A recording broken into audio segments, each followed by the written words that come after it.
So let's jump into yet again another Transformers Slag Patreon listener question. Once again, if you want to be part of the Transformers Slag Patreon, let us know we're doing a good job and support the podcast. Come join the crew, the Elite Guard. Patreon.com/Protoman. Check the description below. Check the pinned comment and come join us. What do you get by being a patron? Well, you get your name in the end credit scroll at the end of every segment moving forward. You get to join us on the Transformers Slag Podcast Patreon Discord, which has an amazing crew of people, tons of stuff to talk about Transformers, rare deals, tons of deals. We always post deals every week that are happening around the world. Save money in your hobby. All kinds of lore from Transformers history, download links, a lot of stuff going on there. Depending on what tier you get into, you might even get a little gift in the mail. And of course, the Patreon listener question. And we have a Patreon listener question from one of our new patrons at the listener question tier, Undead Brad, and he wants to know, what do you think they'll do for Transformers War for Cybertron Kingdom Trax' alt mode? Will he be a Chevrolet Corvette C3, or go like they did with Generations Trax, or how he looked in the Earth Wars game, which was a Wheeljack remold?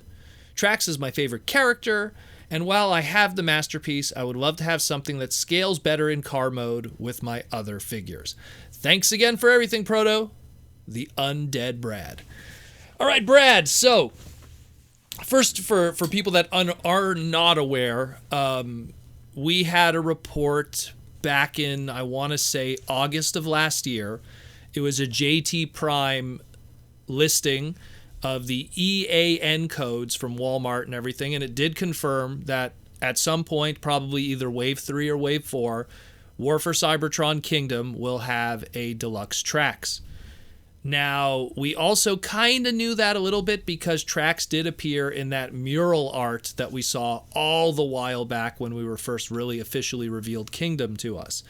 Now, granted, that art isn't 100% of an indication of design or what we're getting, but it does give us a bit of a direction because, you got stuff on there like Polar Claw and other things too that we kind of know what we're not going to be getting.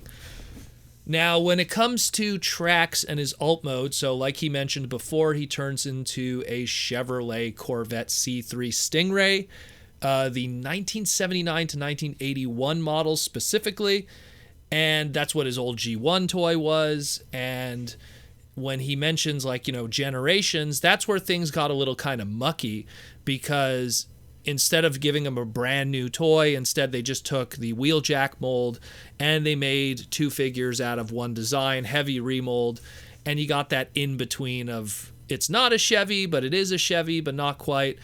And they used that design for some of the mobile games, specifically the Transformers Legends game, the Earth Wars game. They used those designs. A lot of those mobile games, they use whatever molds are available to them from a product standpoint to also kind of do cross promotion. So at the time when they worked on Earth Wars, probably the later mobile game, that's all they had for Trax really. But the truth be told, if it wasn't for just doing the easier job and just doing a remold from Wheeljack, I'm 100% certain they would have just made a brand new Trax mold and used that Corvette license. Hasbro has an amazing relationship with Chevy, and this goes back years. This goes back to the alternator era, where even in 2000, I think, what year was that? That was 2007 or 2008. We had the Trax toy from Alternators and Vinyltech in two separate colors. You had the choice of blue for America or yellow in the Japanese region, and that was a Z06 Corvette that Trax was. And for the longest time, that was the Trax figure based on his original design. And considering Chevy's relationship with Hasbro when it comes to the Transformer movies and being an American car company, and they always love to have the free advertising, they're all over the place. They have a great relationship with Mattel, with the Hot Wheels stuff. And he mentioned, the Masterpiece. The Masterpiece also was a Chevy, so Takara was able to get that no problem, too. I do want to point out something. I think it was in, I want to say 2019, me and Jaws D reported from Toy Fair, And Jada was showing some mock-ups because they got the Transformer license to do a bunch of die-cast cars, and on their lineup was a Generation 1 Trax with the Corvette license. So it still has not have come out yet, that figure, but it's just because it was just the early stages of like Jada showing, well, here's what we want to do in the future with the Transformer brand and die-cast cars that don't transform. And they've done a lot of good stuff up to this point. I love their micro series of stuff that they do, Jada. But the point is that it shows that already the Corvette license is in the bubble already for Trax, and it's not a big problem. Not to mention the Corvette's been used in the movieverse already, in that of the movie Crosshairs character, that green Corvette character from Age of Extinction moving forward. So it's not really, we don't have to worry from a licensing standpoint, let's put it that way. Like, let's say other characters where that could be an issue. So I firmly believe we're going to get some kind of Corvette, if not super Corvette-esque kind of looking Trax, not even basing it off of that mural art that we also saw from Kingdom. He's going to look like G1. He's going to have that C3 Corvette kind of look to him, just because it's not as complicated as some of the other car licenses. And again, like I said before, Hasbro just has this great relationship with Chevy, so I could see it happening. And on top of all of that, what'll be great is if we get a Trax like that, is all the repaint potential afterwards, which is always super important to Hasbro afterwards from, well, now we put all the time and effort, now we put in all the engineering into it and the R&D, what are we going to do with this mold afterwards? Well, a Trax mold, let's just start from the top down. Number one, the Lucky Draw Trax, the black Trax, or Stealth Trax as it was called. 300 made, Lucky Draw exclusive, had a yellow face, black and gray body. That's one, if you want to do that kind of, that's probably the most obscure of the bunch. Then we go into the other black repaint of Trax, Loud Pedal. Was a masterpiece, evil repaint, Decepticon. He had the blue face, he had the purple parts, but still the black and gray body. So that's the second one. You could do an evil repaint. And Hasbro loves to do repaints where they're on one faction and the other. So the main paint job is one faction, the repaint is another faction. They love doing that. So I could see that being a thing. Then we go into female stuff. So you could have Road Rage, which is the red repaint of Trax. And what's cool with that one is you could get a female character of it, give it a new face sculpt that's a little more feminine. That'd be really cool too. And that could be a mainline thing. It could be a Hasbro Pulse thing. That'd be really awesome. Maybe give a different accessory. That'd be really cool. Or alternatively, the Road Rage color scheme is also that of a Shattered Glass Trax, at least through that of the BotCon kind of stuff. So you could kind of lean in that route too if you don't want to do a straight up, extensive kind of retooling to make a female character. You could just have Shattered Glass Trax straight up repaint. Now, granted, both of those are just, they're based off of that 1985 back of the box. That's the one that had Grimlock and the crew on it, where they made a mistake and they showed the old Diaclone Corvette Stingray color scheme with the red and the flames and everything. That has a whole weird history. But the point is, that's another color scheme you could go with too. And then on top of all of that, if you want to go even more weird into the weeds of things, like I mentioned before, movie Crosshairs was a green Corvette, granted a different kind of Corvette, and a different kind of character, movie verse and stuff like that. And we already have a Target Master Crosshairs in the G1 continuity.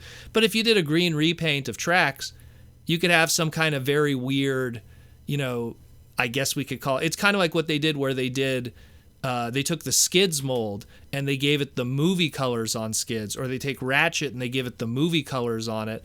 You could take the Trax toy, this new one, give it green and call it, Crosshairs, but not Target Master Crosshairs, just another iteration of the G1 version while homaging the movie kind of character.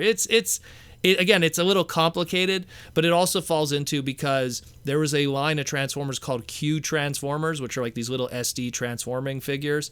And there was a movie Crosshairs version, and then they retooled that one into G1 Trax, which shows how much similarities those two have. But that, again, that's a mold that I feel if they go that route, there's so much they could do with it afterwards, and they love that stuff. Look, when we have those discussions about repaints with Seeker Jets or the Datsuns or the Lamborghinis, Hasbro wants to get the most mileage out of their molds, and they've been doing it historically since the beginning. I don't care what anyone says, they hate repaints. They've been doing it forever.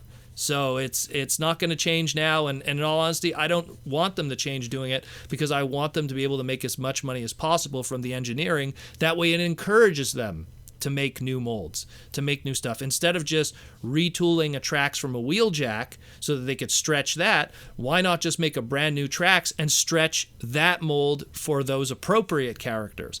I know a lot of us rather that route anyways. How, no one would want it that you have a jet mode and that one jet is used for every jet in Transformers with mild retooling. You rather have that every jet has its own original kind of tooling outside of the repaint potential. And that's just the way to go. You don't want to have Starscream sharing designs with aerial bots and Jetfire and everything. And while it has existed in the past, it's something that we would rather not. So it's the same thing here. We'd rather have cars have their own stuff instead of sharing between two different characters that historically were never connected. Wheeljack was never connected to Trax from a repaint potential. This is only something that happened in that one instance with Generations. So either way, long story short, I think they're going to go with the Corvette.